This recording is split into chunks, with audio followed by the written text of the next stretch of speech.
बहुत तेज बारिश हो रही है। उस समय गांव का एक मछुआरा तालाब से मछली पकड़ने गया।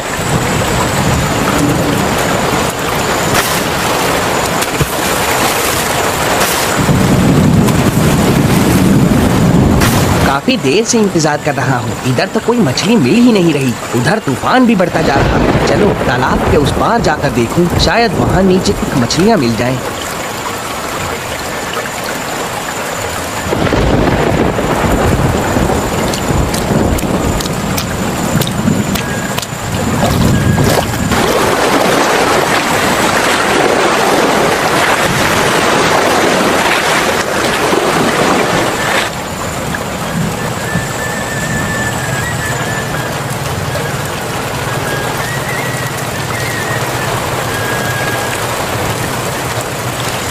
अरे ओ भाग्यवान, देखो तो आज कितनी ताजी ताजी मछलियाँ पकड़ कर लाया हूँ। जरा कुछ मछली तल कर दो, बहुत भूख लगी है, थोड़ा खा लूँ। अरे इतनी संध्या बेला में कौन मछली बनाएगा? उबले आलू और गरम चावल खा लो, वही ठीक रहेगा, समझे? अरे भाग्यवान, ये सब कहने से क्या होगा? इतना सुनहरा बारिश और तूफान वाला मौसम, ऊपर से खुद के हाथ की ताजा मछली और तुम्हारे हाथ की जबरदस्त जादू, इनके बिना क्या मजा आएगा बताओ? हाय, तुम्हारा इतना प्रेम और खुशी देखकर तो मैं हार मान गई। लाओ बना ही देती हूँ।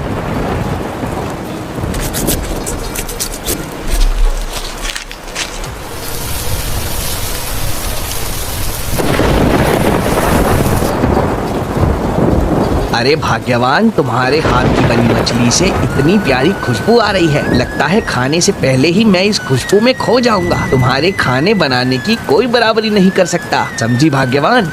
तुम तो इनमें ही मगन हो और मैं तो चिंता में मरी जा रही हूँ। बाहर मौसम कितना खराब है, कल मछली पकड़ने कैसे जाओगे? अगर मछली नहीं मिली तो घर कैसे चलेगा? अरे धत, तुम हमेशा इतनी ज्यादा चिंता क्यों करती हो? इस सुंदर मौसम का मजा लो, समझी? चाहे जितना तूफान आए, इस बाबूलाल मछुआरे को मछली पकड़ने से कोई नहीं रोक सकता।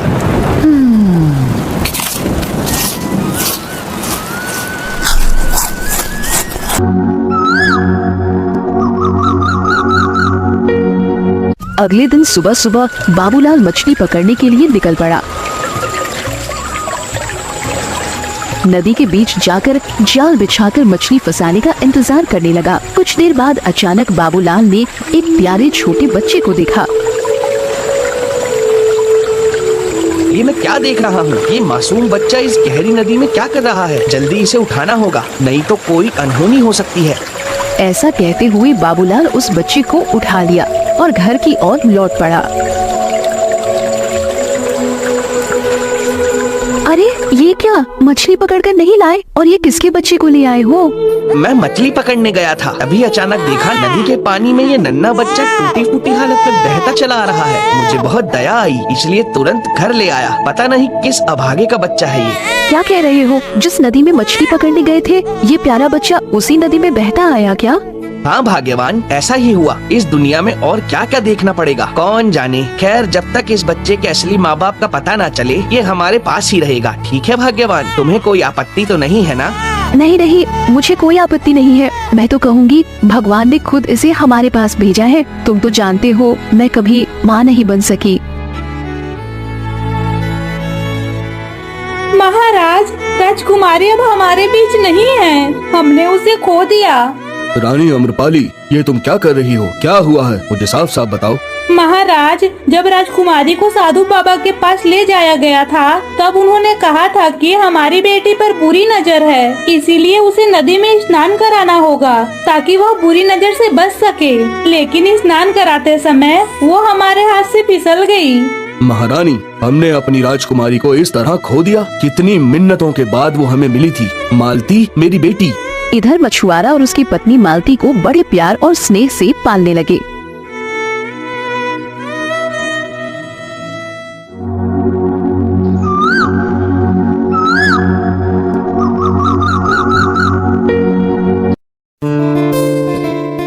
ये क्या हो रहा है? क्या मैं अपनी आंखों से गलत देख रही हूँ या सूरज कहीं और से उग रहा है? जो लोग मुझे देख तक नहीं पाते थे वो अचानक मेरे घर चले आए। हम तुझे देखने नहीं आए हैं, तेरी गोद में जो बच्चा है उसे देखने आए हैं। इसका मतलब लोग जो कहते थे वो सच है। कहाँ से उठा लाई ये बच्चा? सुना है तू तो माँ बनने लायक नहीं, तो फिर ये किसका बच्चा है? कहीं चोरी तो नहीं किया? बोल बोल ना।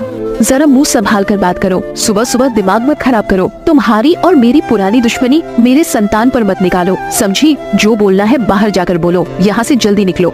देखो देखो इसके तेवर, सच बात कहने पर घर से भगा दोगी क्या? हमेशा से रूपा तो ठीक ही कह रही है, तू तो बोझ है। तेरे घर में बच्चा आया कैसे? मेरे घर में संतान कैसे आई और क्यों आई ये मेरा मामला है। इस बच्चे को मैं पाल रही हूँ, तुम लोग तो नहीं पाल रहे हो, इसीलिए तुम सबको इतनी चिंता करने की जरूरत नहीं है। अब चुपचाप मेरे घर से निकल जाओ, नहीं तो मैं खुद बाहर कर दूंगी। सुन लिया ना? अरे वाह, तेरे मुंह की धार तो पहले जैसी तेज है। कोई बात नहीं, हम भी तेज छुरी लेकर आए हैं। सुनो सुनो गांव वालों सुनो, राजा की इकलौती बेटी खो गई है। अगर किसी को उसके बारे में कुछ खबर हो तो वो राजमहल आकर बताएं। इसके बदले महाराज उसको बहुत सारे उपहार देंगे।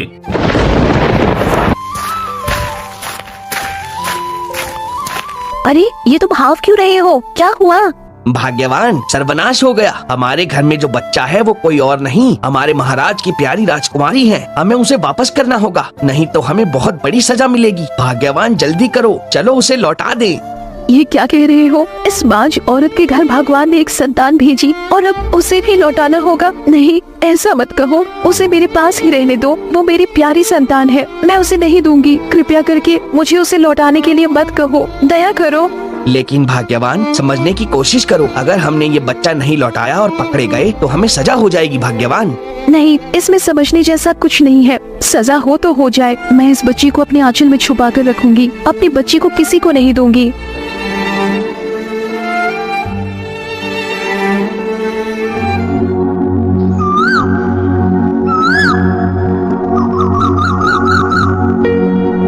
देखते देखते राजकुमारी छोटी सी 7 साल की हो जाती है। वो बहुत सुंदर और शरारती स्वभाव की थी। मिष्टी बेटी, अब तो पेड़ से नीचे उतरो, बहुत देर हो गई। तुझे नहला धुलाकर खाना खिला दूं। आजा बेटी, उतर जा अब।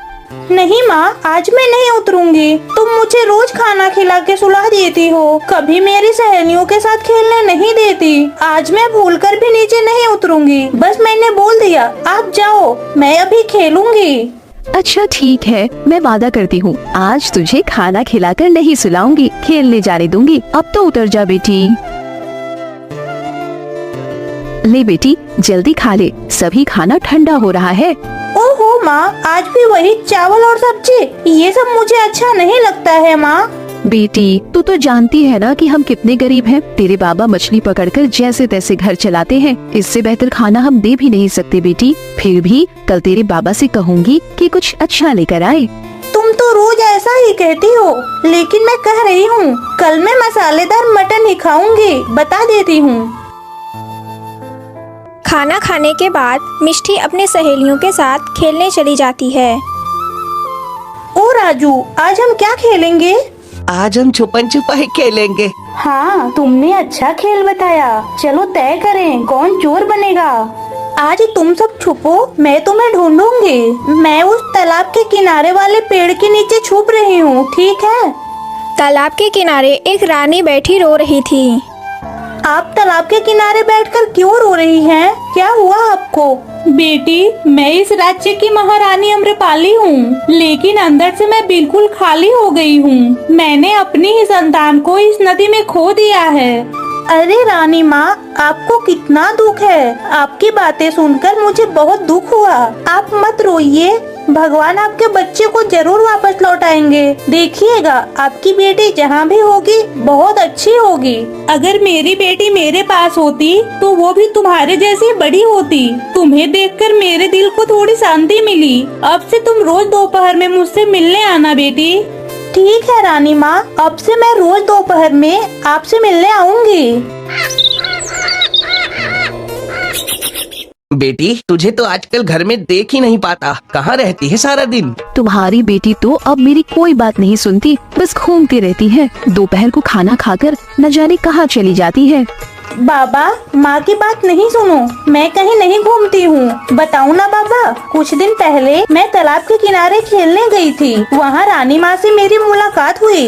अब मैं रोज उनसे मिलने जाती हूँ। उनकी बेटी बचपन में खो गई थी, इसीलिए वो बहुत दुखी हैं। बाबा, हमारी रानी माँ बहुत अच्छी इंसान है, सच में बहुत ही अच्छी। हे भाग्यवान, मुझे क्यों सुनना पड़ रहा है? मिष्टी की माँ, आज के बाद से तू कभी भी उस तालाब के किनारे रानी से मिलने नहीं जाएगी। वो बड़े लोग हैं, उनके विचार अलग होते हैं। हमारे जैसे गरीब लोगों का उनसे मेल जोल ठीक नहीं। मैं जो कह रहा हूँ समझी तू? लेकिन बाबा, रानी माँ बहुत अच्छी है। पक्का एक दिन मैं आपको भी उनसे मिलाऊंगी, तब आपको भी समझ में आएगा बाबा। तेरे बाबा ने जो कहा वो तेरे कान में नहीं गया क्या? फिर भी मुँह चलाकर जवाब दे रही है। आज के बाद तेरा घर से बाहर निकलना बंद, समझी?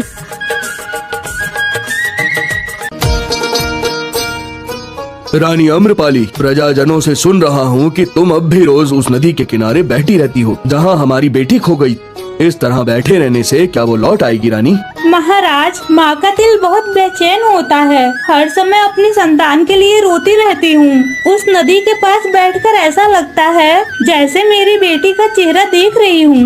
लेकिन महाराज, हाल ही में वहाँ मैंने एक मछुआरे की बच्ची को देखा। उसकी आंखों में एक अजीब सा अपनापन है। उसकी सूरत इतनी मनमोहक कि जब मैं उसे देखती हूँ लगता है मैं अपनी मालती को देख रही हूँ। जब वो मुझे पुकारती है तो लगता है मेरी मालती ही मुझे पुकार रही है। ये क्या कह रही हो महारानी? पहले तो कभी ऐसा नहीं बोला आपने। एक काम करो, आज ही उस बच्ची को हमारे राज दरबार में ले आओ। मैं भी अपनी आंखों से उसे देखना चाहता हूँ। आप बिल्कुल ठीक कह रहे हैं महाराज, आज ही मैं उसे लेकर आऊंगी। ये क्या, वो बच्ची आज अब तक क्यों नहीं आई? इतनी देर तो कभी नहीं करती थी। कहीं उसे कोई परेशानी तो नहीं हुई? नहीं नहीं, मेरा मन बहुत घबरा रहा है। मुझे तुरंत राज दरबार जाकर महाराज को सब बताना होगा। माँ, ओ माँ, आज के बाद मुझे रानी माँ से मिलने मत भेजना। आज से मैं कभी भी रानी माँ से मिलने नहीं जाऊंगी। मैं कसम खाती हूँ। माँ, बस एक बार बाहर जाने दो मुझे। मिष्टी, मैं तो कब से कह रही हूँ तुम्हें उस रानी माँ से मिलने नहीं जाना है, फिर भी तुम बार बार क्यों जिद कर रही हो? क्या रानी माँ तुझे मुझसे भी ज्यादा अपनों जैसी लगने लगी? नहीं माँ, मैंने रानी माँ को वादा किया था कि मैं रोज उनसे मिलने जाऊंगी। अचानक मना कर दूंगी तो मैं वचन भंग कर दूंगी माँ। और तुमने ही तो सिखाया था कि वचन तोड़ना ठीक नहीं है। बस, अगर इसके बाद एक बार भी वहाँ जाने की जिद करेगी तो मेरे और अपने बाबा का मरा हुआ चेहरा देखेगी, समझी? नहीं माँ, ऐसा मत कहो। इस दुनिया में आप दोनों से ज्यादा मेरा कोई अपना नहीं। मैं कहीं नहीं जाऊंगी। महारानी, आप इतनी जल्दी लौट आई, लेकिन वो लड़की आपके साथ नहीं है क्या? महाराज, मैंने नदी के किनारे बहुत देर तक इंतजार किया, लेकिन आज वो बच्ची नहीं आई। मेरे मन में बहुत बेचैनी हो रही है। डर लग रहा है कि कहीं उसे कोई अनहोनी तो नहीं हो गई। महाराज, आप उसकी खबर लेने तुरंत सिपाही को भेजिए। मैं अपनी बेटी जैसी उस बच्ची को भी नहीं खो सकती। महारानी, आप चिंता मत करो, मैं अभी सिपाही भेज रहा हूँ, सब ठीक हो जाएगा। अरे तुम ही मछुआरे बाबूलाल हो? तुम्हारी इकलौती बेटी मिष्टी ही है ना? जल्दी बताओ। हाँ, मैं ही बाबूलाल हूँ और मेरी बेटी ही मिष्टी है। क्यों, क्या हुआ सरकार? तुम्हारी बेटी अचानक आज रानी माँ से मिलने क्यों नहीं गई? क्या कोई परेशानी है? अगर कुछ हुआ है तो हमें बताओ। नहीं, कोई खास परेशानी नहीं, बस उसे बुखार हो गया है, इसीलिए उसे आज बाहर नहीं जाने दिया, अपनी मर्जी से रोका है। सरकार, रानी माँ को कहिए चिंता करने की कोई जरूरत नहीं है। मेरी बेटी बिल्कुल ठीक है, कोई खास बात नहीं। ठीक है, जब तुम्हारी बेटी ठीक हो जाए उसे रानी माँ के पास ले जाना, ये रानी माँ का आदेश है। महाराज, मछुआरे की बेटी को बुखार हो गया है, पर मेरे दिल में अजीब सी पीड़ा हो रही है। पता नहीं क्यों उस बच्ची के लिए मुझे इतनी चिंता हो रही है। क्यों इतनी पीड़ा? उसे एक दिन नहीं देखी, लगता है मानो कई दिन से उसे देखा ही नहीं। ऐसा करिए महारानी, कल आप खुद मछुआरे के घर जाकर बच्ची को देखाओ, आपको भी अच्छा लगेगा। हाँ महाराज, आप बिल्कुल सही सलाह दे रहे हैं। मैं कल सुबह ही जाऊंगी।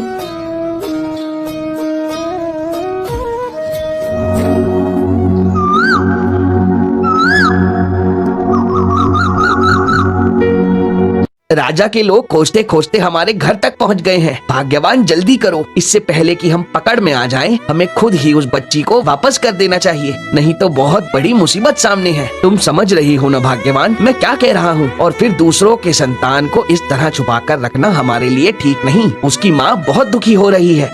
मैं आपसे विनती करती हूँ, आप मिष्टी को मुझसे दूर ले जाने की बात मत कहो। उसे पाकर मैं अपने सारे दुख भूल गई थी। अगर उसे वापस दे दूँ तो फिर उसी दुख के समुद्र में डूब जाऊंगी। मिष्टी को मैंने अपनी जान से भी ज्यादा प्यार किया है, उसके बिना मैं जी नहीं पाऊंगी।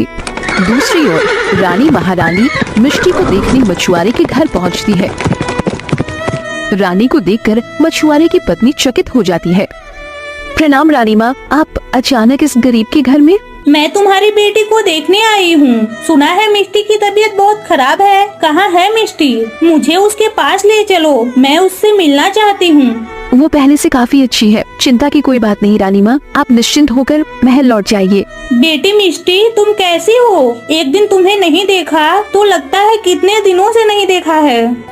मैं अब ठीक हूँ रानी माँ, आप मुझे देखने मेरे घर आई, मुझे बहुत खुशी हुई रानी माँ। गीता, तुम्हारा घर तो देख रही हूँ कितना टूटा फूटा है। तुम लोग यहाँ मिष्टी के साथ कैसे रह पाते हो? यहाँ हमें कोई तकलीफ नहीं होती रानी माँ, इस टूटे घर में भी हमारा सब कुछ है, परेशान होने की कोई बात नहीं रानी माँ। नहीं नहीं, ऐसा कहने से कुछ नहीं होगा। देखो, तुम तीनों कल सुबह राजमहल आओ, वहाँ तुम्हारे लिए एक घर खाली करवा दिया जाएगा। तुम लोग वही रहोगे और तुम्हारे पति को एक अच्छी नौकरी भी दिलवा दी जाएगी, ठीक है?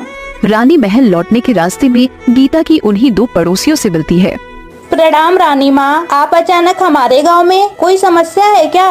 नहीं, दरअसल बाबूलाल मछुआरे की बेटी बीमार थी, उसे देखने आई थी। अजीब ममता हो गई है उस बच्ची के लिए। खैर, तुम सब लोग ठीक हो ना? कोई दिक्कत हो तो महाराज को जरूर बताना, समझी? रानी माँ, जब तक महाराज है हमें कोई कष्ट नहीं होगा। आप जैसे राजा रानी को पाकर हम गांव वाले धन्य हैं। लेकिन आपके लिए बहुत दुख होता है, इतनी छोटी उम्र में राजकुमारी को खो दिया। आपके दुख में हम भी दुखी हैं। लेकिन जिस घर में आप गई थी वो बच्ची उनकी अपनी नहीं, उन्होंने उसे कहीं से पाया था। हमें शक होता है। शक होता है? कहाँ से पाई थी? मुझे साफ साफ बताओ। वो मछुआरा कई साल पहले नदी में मछली पकड़ते हुए इस बच्ची को पाया था। उसकी पत्नी तो बांझ है, उसे तो कोई संतान नहीं थे, इसीलिए उस बच्ची को उन्होंने पाला। रानी तुरंत राजमहल लौटकर महाराज को सारी घटना बताती है और फूट फूट कर रोने लगती है। महाराज के आदेश पर सैनिक मछुआरे और उसकी पत्नी और मिष्टी को पकड़कर महल में लाते हैं। बेटी मालती, तू मिष्टी नहीं, तू मेरी खोई हुई राजकुमारी है। जिनके साथ तू खड़ी है वो अपराधी हैं। उन्होंने तुझे इतने साल हमसे छुपा कर रखा। आ मेरी बच्ची, आ मेरी गोद में, आजा। लालची मछुआरे, तुझे तो मैं कठोर सजा दूंगा। इतने साल तक दूसरों की बेटी को अपना बताकर रखा। बेटी मालती, आ मेरी बच्ची, हमारे पास आ। नहीं नहीं, मैं आपकी बात पर विश्वास नहीं करती। मैं अपने माँ बाबा से बहुत प्यार करती हूँ। मैंने देखा है उन्होंने मुझे कितनी मुसीबतों से पाला है। मैं आपकी बेटी नहीं हूँ, मैं आपके पास नहीं आऊंगी।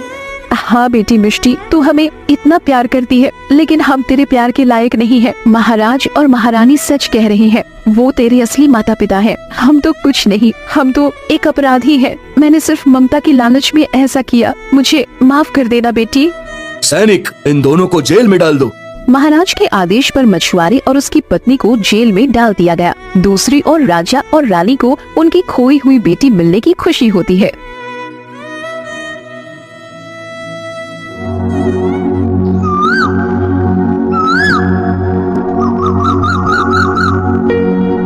तुम्हारे जन्म के बाद पहली बार जन्मदिन पर तुम्हें पाया है। बताओ बेटी, तुम्हें क्या चाहिए? बाबा, मेरी बस एक ही विनती है, मेरे मछुआरे माँ बाबा को छोड़ दो। मुझे पता है उन्होंने गलती की, लेकिन उन्होंने मुझे बहुत प्यार दिया। बाबा मालती, जिन्होंने तुझे हमसे इतने साल दूर रखा, क्या तुम उनके लिए मुझसे निवेदन कर रही हो? महाराज, मछुआरा और उसकी पत्नी हमसे अपराध तो कर बैठे, लेकिन उन्होंने हमारी प्यारी बेटी को पाला। उनकी वजह से आज हमें हमारी बेटी वापस मिली, इसीलिए हम उनके आभारी हैं। मैं भी यही चाहती हूँ, उन्हें माफ कर दीजिए। आखिरकार राजकुमारी मालती की आग्रह पर महाराज मछुआरे और उसकी पत्नी को माफ कर देते हैं और रिहा कर देते हैं। रानी माँ, मुझ जैसी अपराधिन आपके सामने मुंह दिखाने के लायक नहीं, फिर भी आपसे कहती हूँ मुझे माफ कर दीजिए। मैं लोभी थी, माँ बनने के लोभ में ये कर बैठी। मैं वादा करती हूँ इस गांव से दूर चली जाऊंगी, कभी मालती के साए तक नहीं पड़ने दूंगी।